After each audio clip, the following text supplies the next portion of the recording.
Salut, c'est Julien. Dans cette vidéo, on va voir comment devenir monteur vidéo en freelance. Donc, si tu as comme projet de te lancer en freelance en tant que monteur vidéo, ça va t'intéresser. Et d'ailleurs, si tu souhaites aller plus loin, tu as en description mon programme Freelance Academy qui te permet de voir toutes les stratégies que tu peux mettre en place et surtout faire en sorte d'avoir une activité qui explose en tant que freelance. Donc, on est parti de suite. On commence en premier lieu par pourquoi devenir monteur vidéo. Ensuite, on verra que faut-il maîtriser pour devenir monteur vidéo freelance. Et en troisième point, par où commencer. Donc on est parti. Pourquoi devenir monteur vidéo? On a 5 raisons aujourd'hui principalement.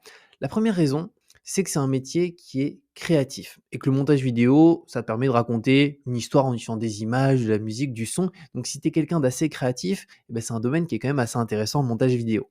Ensuite, en deuxième point, c'est que c'est une industrie qui est en constante évolution et que les technologies de montage vidéo, ils évoluent rapidement, ce qui signifie qu'il y a toujours de nouvelles choses à apprendre, de nouvelles façons de travailler. Et donc, si tu aimes finalement apprendre de nouvelles choses, que tu es curieux, etc., bah, à ce niveau-là, c'est aussi assez intéressant. Ensuite, en troisième point, c'est que c'est un métier qui est polyvalent. Étant donné que les monteurs vidéo, ils vont pouvoir travailler dans différents domaines, donc comme je l'ai mis ici, la publicité, les vidéos YouTube pour des youtubeurs, youtubeuses, la télévision, l'événementiel et plein d'autres domaines. En quatrième point, c'est la possibilité de travailler à distance et ça, c'est vraiment un avantage si tu souhaites, préserver finalement ta liberté et que tu, ne souhaites pas forcément être, restreint à une certaine ville et que tu aimerais, travailler un peu depuis où tu veux, bah, c'est une possibilité. Donc tu peux travailler depuis la France, tu peux travailler, depuis l'Asie, depuis le Mexique, où tu veux. Et en cinquième point, c'est au niveau de la rémunération. C'est qu'on a des assez bonnes rémunérations dans le domaine du montage vidéo en tant que freelance. En moyenne, les TJM, on est au minimum à 200 euros. Donc le TJM, c'est le tarif journalier minimum. Et donc, on est à 200 euros par jour. Donc c'est quand même assez correct, en sachant qu'on peut être bien plus. Là, dans le programme Freelance Academy, il y a quelques monteurs et ils sont autour des 350 euros. Et pourtant, ils se sont lancés il n'y a pas longtemps. Donc il y a vraiment des choses à mettre en place pour avoir un tarif journalier qui est plus haut que les autres monteurs. Et on va le voir d'ailleurs dans le par où commencer.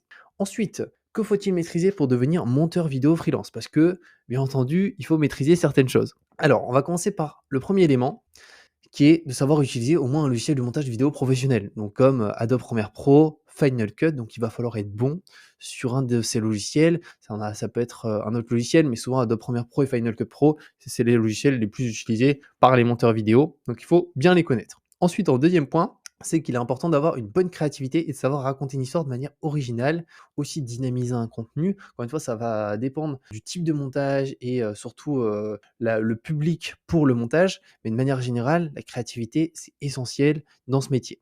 En troisième point, c'est qu'il faut un bon sens de l'organisation et ça, c'est vraiment nécessaire parce que ça peut être voilà, un processus complexe, le montage, il y a plein de rushs, il y a une partie dérochage, il y a une partie montage, il y a une partie effet, etc. Et donc, il faut des bonnes compétences en organisation pour gérer efficacement ces projets. En quatrième point, des petits skills en communication aussi. Ça, c'est nécessaire. Parce qu'en tant que monteur vidéo freelance, donc tu seras en contact avec des clients, mais aussi potentiellement des collaborateurs. Parce que des fois, tu vas voir qu'il y a des projets où bah, tu n'es pas tout seul, tu es monteur, mais tu travailles peut-être avec un autre monteur, étant donné que bah, c'est un très gros projet et donc une boîte fait appel à deux freelances et elle vous met un peu en lien pour travailler sur le projet. Et donc à ce niveau-là, il faut un peu des skills aussi pour pouvoir échanger et travailler ensemble. Et donc il faut des bonnes compétences en communication pour bien comprendre les besoins de l'entreprise et au-delà de ça, travailler de manière efficace avec eux. Et en cinquième élément, savoir vendre ses services d'une manière différente de tous les monteurs vidéo, entre parenthèses, prospection passive et prospection active. C'est vraiment un des éléments phares, la prospection. C'est quelque chose qui peut paraître compliqué au premier abord, mais c'est pas très compliqué. Il suffit juste d'utiliser les bonnes stratégies et c'est comme ça qu'on obtient des bons clients et qu'au-delà de ça, on peut avoir des tarifs qui sont élevés. Parce qu'il y a plein de monteurs vidéo en tant que freelance qui gagnent pas beaucoup d'argent, hein, qui à peine gagnent un SMIC, voire des fois même moins. Et c'est juste parce que les stratégies utilisées ne sont pas les bonnes. Et à ce niveau-là, c'est pour ça que c'est important de se former à la prospection, que ce soit active ou passive. Et d'ailleurs, c'est ce qu'on voit dans Freelance Academy, hein, principalement, c'est des masterclass sur la prospection, sur comment on s'organise, etc. Et c'est vraiment hyper intéressant en soi. Et pour ceux qui se lancent là-dedans, au début ça fait peur, et petit à petit on se rend compte qu'en fait bah, c'est hyper intéressant et surtout on a des résultats de folie. Par où commencer maintenant? 5 points principalement. Alors premier point, apprendre les nouvelles techniques de montage vidéo et même les logiciels, hein, de manière générale, donc Adobe Premiere Pro, Final Cut Pro, Vegas, peu importe, mais il faut maîtriser des logiciels de ce type. Ensuite, en deuxième point, se spécialiser. C'est-à-dire qu'en tant que monteur vidéo juste, bah, ça va être assez limite de proposer une offre qui est assez intéressante. Donc c'est plus intéressant d'être spécialisé sur un domaine précis. Donc là, j'ai pris quelques exemples. Imaginons monteur YouTube, donc pour des créateurs et des créatrices de contenu. Monteur YouTube, ça pourrait aussi ajouter TikTok, Instagram, etc. Ensuite, monteur pour des courts-métrages, monteur pour de la publicité. Parce qu'on va avoir tendance, en tant qu'entreprise, à beaucoup plus faire appel à un spécialiste plutôt qu'à un généraliste. Et au-delà de ça, on sera prêt à le payer plus cher. Un petit peu comme un chirurgien dentiste ou plutôt qu'un médecin généraliste. Voilà, si on doit se faire soigner les dents, on ira plus directement chez le chirurgien dentiste que chez le généraliste, même si c'est plus cher. Parce qu'on sait que le généraliste, il va pas trop nous aider. Il pourrait peut-être nous donner quelques conseils, mais ça va être assez limité. Là, c'est exactement la même chose. Plus on est spécialisé, plus ça va être intéressant pour nous de pouvoir mettre des tarifs plus élevés que la moyenne. Et au-delà de ça, on aura des clients qui seront aussi plus intéressants de manière générale et qui nous feront plus confiance parce qu'on est spécialisé. En troisième point, c'est créer une offre irrésistible pour ses prospects. Alors ça, c'est hyper important, c'est-à-dire qu'il faut, en amont, avant de commencer à prospecter des clients de manière passive ou active, vraiment créer une offre, avoir une offre qui est irrésistible, où la personne, le client ne peut pas se dire, enfin le prospect pour le moment ne peut pas se dire, je vais refuser. Non, il faut qu'il se dise, purée, mais là, l'offre de cette personne-là, de ce monteur, elle est incroyable. Franchement, c'est parfaitement ce dont j'ai besoin. Et pour ça, il y a des manières de créer une offre irrésistible qui sont hyper puissantes pour vendre beaucoup plus que la majorité des freelances en tant que monteur vidéo, mais même sur d'autres domaines. Ensuite, en quatrième point, c'est prospecter de manière efficace en prospection passive et prospection active. Donc ça, on l'a vu un petit peu plus haut.